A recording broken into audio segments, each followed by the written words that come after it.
জিলিপি খেতে কে না ভালোবাসে, বাচ্চা থেকে বুড়ো সকলেই মোটামুটি জিলিপি খেতে ভালোবাসে। তো আজ আমি সেই জিলিপি বানাচ্ছি এবং এই জিলিপি আমি মুগ ডাল দিয়ে বানাবো। তবে চলুন আমি আপনাদের সঙ্গে এই রেসিপিটা শেয়ার করে নিই। নমস্কার বন্ধুরা, আমি শুরু করছি আমার আজকের রেসিপি।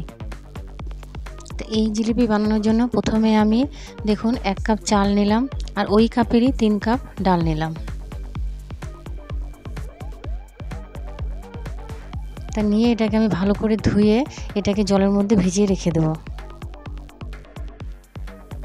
এই চাল ডালটাকে আমি ভালো করে ধুয়ে নিয়েছি, 3-4 বারের মতন ধুয়ে নিয়েছি। নিয়ে এটাকে আমি 1 ঘন্টার জন্য ভিজিয়ে রেখে দিলাম। তা আমার চাল ডালটা ভিজে গেছে, তো এটাকে আমি এখন একটু পেস্ট করে নিই।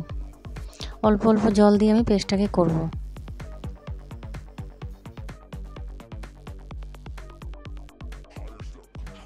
পেস্টটা আমার রেডি হয়ে গেছে। দেখুন এটাকে আমি একদম মিহি করে বেটে নিয়েছি। তো এটা আমি একদম পাতলাও করব না এবং একদম ঘনও করব না, মোটামুটি মিডিয়ামভাবে রাখবো। দেখুন এরকমই রাখবো।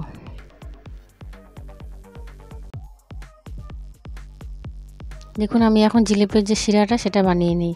কড়াইতে চিনি দিয়ে দিলাম আর অল্প পরিমাণ জল দিলাম। জল দিয়ে এর মধ্যে অল্প ইলাইচি গুঁড়ো করে দিয়ে দিলাম।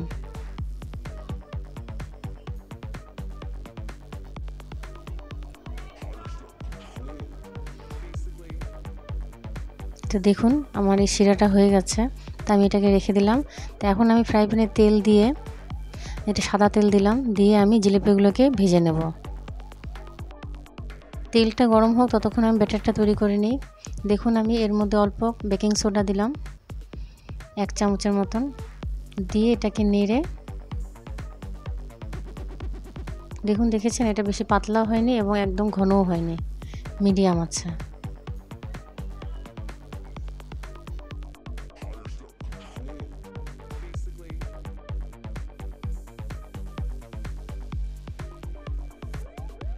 বেকিং সোডাটা দিয়ে এটাকে ভালো করে নেড়ে নিতে হবে আস্তে আস্তে করে।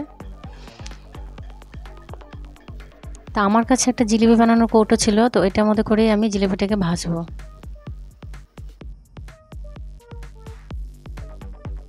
তেলটা গরম হয়ে গেছে, তো এইভাবে করে গোল গোল করে দিব। প্রথমে কয়েকটা আমার ভালো হয়নি, হচ্ছিল না, পরেরগুলো ভালো হয়েছে। তো এইভাবে করে আপনারা আস্তে আস্তে করে ভেজে নেবেন, দেখবেন সুন্দর হবে। প্রথমে কয়েকটা নষ্ট হবে কিন্তু তারপরে আবার ঠিক হয়ে যাবে।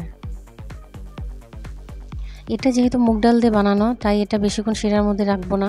এটা আমি ভেজে শিরার মধ্যে চুবিয়ে এটা উঠিয়ে নেব। দেখুন এইভাবে করে আমি সব জিলিপিগুলো ভেজে নিচ্ছি। এবারে দেখুন উঠিয়ে আমি সঙ্গে সঙ্গে এটা রেখে সঙ্গে সঙ্গে উঠিয়ে নেব, বেশিক্ষণ রাখবো না এর মধ্যে।